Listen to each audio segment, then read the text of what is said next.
Kamusta Brad? Pagod ka na ba? Pag pagod ka na, sabi ka lang. Huwag mong lasapin yung pagod. Pwede ka magpahinga Brad. Pero kung kaya mo pa Brad, sige lang. Ikasa mo lang ng ikasa yan Brad.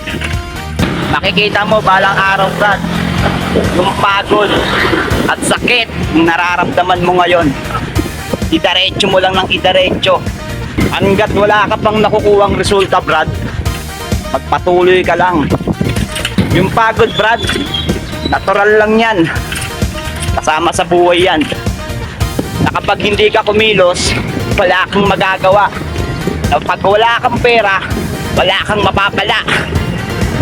Dahil yung pagod Brad, pwede mo yan ipagpahinga, pwede mo yan ipagpaliban.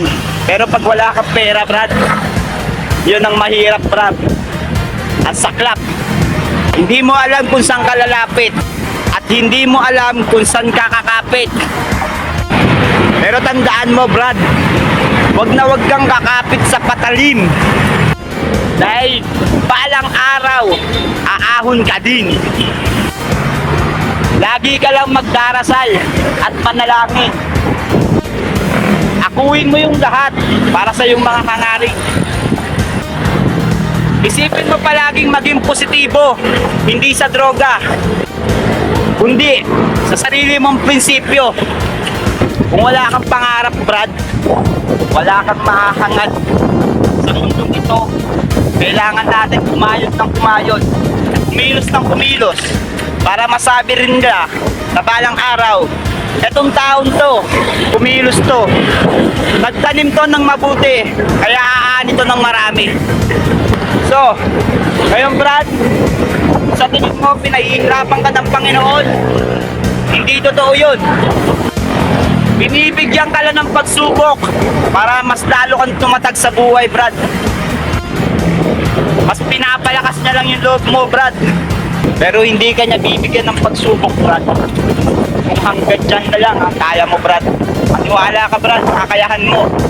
Magtiwala ka sa lahat ng mga taong nagtitiwala sa'yo.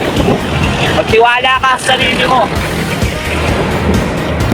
Pero wag kang maniniwala sa sasabihin ng ibang tao. Tulad nga ng sabi ko Brad, ikasa mo lang ng ikasa.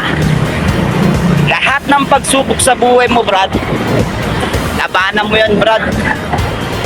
Balang araw, makikita mo Brad yung magandang resulta ng ginagawa mo. Hanggang dito na nga lang ako Brad. Long live sa lahat ng mga taong lumalaban ng patas at parehas. Long live sa lahat mga Brad. Ingat palagi. God bless.